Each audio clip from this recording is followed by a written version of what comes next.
review and reaction of UFC 261. What an amazing night happened in Jacksonville, Florida.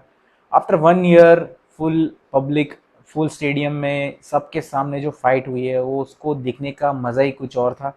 और ये another next level पे ये performance night हुई। 5 fight लड़ी गई मेन कार्ड में, जिसमें से पांचों की पांचों बाउट मैंने देखा और रिएक्शन नहीं दे पाया आपको लाइव, बिकॉज मेरे चैनल में उतने सब्सक्राइबर ही नहीं है कि मैं लाइव आ सकूँ।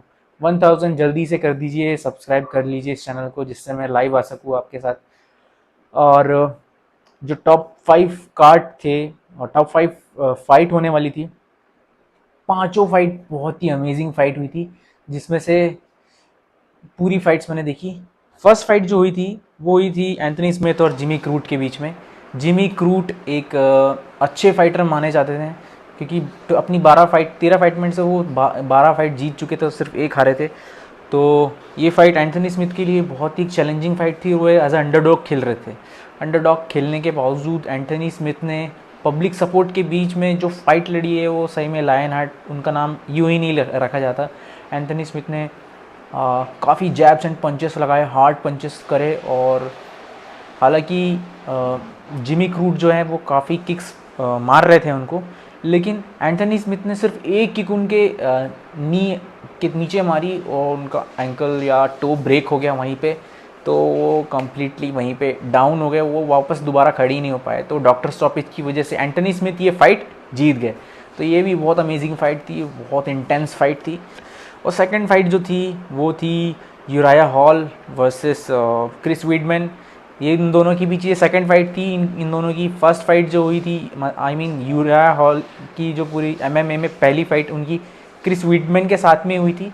तो ये बहुत ही क्रेजी स्टोरी थी इन दोनों के बीच में, बिकॉज यूराया क्रिस वीडमैन से अपनी पहली एमएमए फाइट में हार चुके थे और ये उनकी सेकंड फाइट होने वाली थी। और ये दोनों फाइटर्स ऐसे हैं जिन्होंने लेजेंडरी एंडरसन सिल्वा को हरा चुके हैं। क्रिस वीडमैन पहले थे जिन्होंने एंडरसन सिल्वा को हराया था फर्स्ट टाइम, और यूराया हॉल जो थे ये सबसे लास्ट में थे जिन्होंने एंडरसन सिल्वा को हराकर इनके साथ ये फाइट लड़ रहे थे। तो ये फाइट भी बहुत ही अमेजिंग होने वाली ही थी, लेकिन अनफॉर्चुनेटली क्रिस वीडमैन ने एक किक मारी उनको यूराया हॉल के एकदम नी के नीचे, जो बहुत जहाँ पे बोन डेंसिटी बहुत ज़्यादा रहती वहाँ पे किक मारी। तो उन्होंने एक बार जैसे एंडरसन सिल्वा का लेग टूट गया था बिल्कुल, उनका ये शिन की जो हड्डी होती है वहाँ से लेग ब्रेक हो गया और बिल्कुल ट्विस्ट हो गया और वो दोबारा खड़े नहीं हो पाए। उनको लिटरली एम्बुलेंस के थ्रू लेके गए हॉस्पिटल। तो ये फाइट अच्छी हो सकती थी, बट अनफॉर्चुनेटली क्रिस वीडमैन हार गए ये फाइट डॉक्टर स्टॉपेज की वजह से। और देन अब जो टॉप 3 बाउट होने वाले थे, वैलेंटिना शेवचेंको, जेसिका एंड्राडे, इसकी प्रिडिक्शन में कर चुका था कि Valentina Shevchenko, no doubt she is the queen of the world in women flyweight division. तो वो सही में टॉप पे आकर बैठी हुई और वो डे बाय डे ये प्रूव करते जा रही है कि उन्होंने पूरे डिवीज़न को फिनिश कर दिया है। अब कोई बचा नहीं है ऐसा जो जिससे वो आई मीन उनकी टक्कर हो सके। उनको हराने की बात तो बहुत दूर है, टक्कर भी नहीं है उनके पास में। तो Valentina Shevchenko is the clear winner in flyweight division.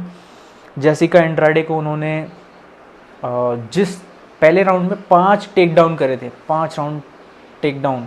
Second round जैसे ही स्टार्ट हुआ, टेक डाउन करने के साथ ही उन्होंने उनको ग्रैपल किया। ग्रैपल करने के बाद जो हैवी पंचेस लगाए। By the way Jessica Andrade बहुत अच्छी ग्रैपलर और रेसलर है, बावजूद उसके उन्होंने वैलेंटिना शेवचेंको ने पूरी तरीके से सरप्राइज़ कर दिया जेसिका एंड्राडे को। तो ये वैलेंटिना शेवचेंको क्वीन। ये फाइट भी मैं बता चुका था आपको, प्रिडिक्शन किया था, वो प्रिडिक्शन सही हो गई। लेकिन जो को मेन इवेंट था, Zhang Weili, first Chinese UFC champion against Rose Namajunas. Okay, Rose Namajunas, ये फाइट होने वाली थी टाइटल शॉट के लिए और ये यूएसए में होने वाली थी। रोज़ नामाजुनास कंप्लीटली फुली फोकस्ड होकर फाइट लड़ रही थी। फाइट स्टार्ट होने के पहले ही वो ये बोल रही थी ज़ोरों से अपने आप से और बहुत चिल्ला रही थी, I am the best, I am the best, I am the best. And surprise यार, बहुत अच्छी फाइट लड़ी रोज़ नामाजुनास ने, बहुत अच्छी फाइट लड़ी। और जितना फोकस वो थी उतनी वेली जैंग बिल्कुल नहीं दिखी। उन्होंने फ्रंट से एक kick side of the head मारी वेली जैंग के, और वेली जैंग वहीं पे ब्लैकआउट हो गई, कम्प्लीटली अनकॉन्शियस हो गई, नीचे गिरी। और वेली जैंग को जब तक ये पता चलता कि वो टाइटल हार चुकी है, वो जब कॉन्शियस हुई तो टाइटल उनके हाथ से जा चुका था। तो ये मेरी प्रिडिक्शन रॉन्ग हो गई है, क्योंकि मैंने कहा था जैंग वेली जीत जाएगी, लेकिन हुआ इसका अपोजिट। रोज़ नामाजुनास ने सभी को शॉक कर दिया। सेकंड टाइम ये शॉक किया उन्होंने, क्योंकि वो सेकंड टाइम स्ट्रॉवेट डिवीज़न की चैम्पियन बन चुकी हैं। और उसके बाद जो मेन इवेंट हुआ था, what a main event guys, goosebumps आ चुके हैं।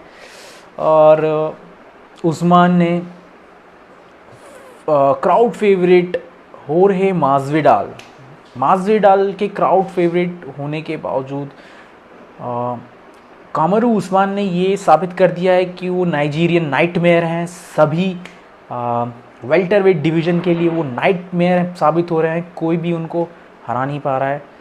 सभी को ऑलमोस्ट मास्विडाल को सेकंड टाइम वो बीट कर रहे हैं। मास्विडाल को सेकंड टाइम उन्होंने जिस हिसाब से बीट किया है, फर्स्ट राउंड में थोड़े बहुत जैब्स वगैरह मारे थे मास्विडाल ने, बट ये प्रेडिक्शन भी मैं कर चुका था कि कामारू उस्मान को हराना कोई आसान या इजी काम नहीं है। वो नाइजीरियन नाइटमेयर है यार, कसम से क्या फ़ाइट लड़ी उन्होंने, मज़ा आ गया देख के। और किसी ने ये सोचा नहीं था कि होरे मास्विडाल नॉकआउट पंच खा के हार जाएंगे ये फाइट, क्योंकि आज तक होरे मास्विडाल कभी भी नॉकआउट नहीं हुए। तो उस्मान ने ये पहली बार जो मास्विडाल है उनको नॉकआउट पंच किया है, वो भी वन पंच नॉकआउट। क्या पंच था ये, एक ट्रेडमार्क पंच हो सकता है। जिस तरीके से उन्होंने क्लियर जो पंच मारा था ना, वो बहुत ही क्लियर पंच था, शानदार लगा। और रिएक्शंस जो थे जो रोगन, डेनियल कॉर्मियर के, देखने लायक थे लिटरली।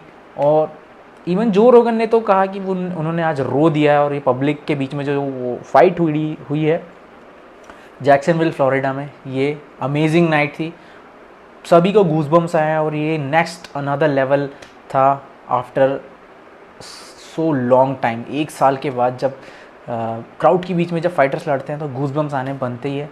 तो बहुत ही अमेजिंग फाइट नाइट थी। अगर आपने नहीं देखी होगी तो ये वीडियो देख लेना। और ये फाइट मैंने लाइव देखी थी। और जल्दी से चैनल को सब्सक्राइब बढ़ा दो यार, 1000 सब्सक्राइबर तो करो।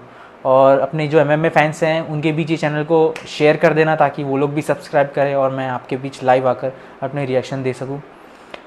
और बहुत सारी अमेजिंग मैं स्टोरी आपको बताने वाला हूं नेक्स्ट वीडियोस में। तो चैनल को सब्सक्राइब करना, लाइक करना। हम मिलेंगे, see you again, bye bye and thanks for watching.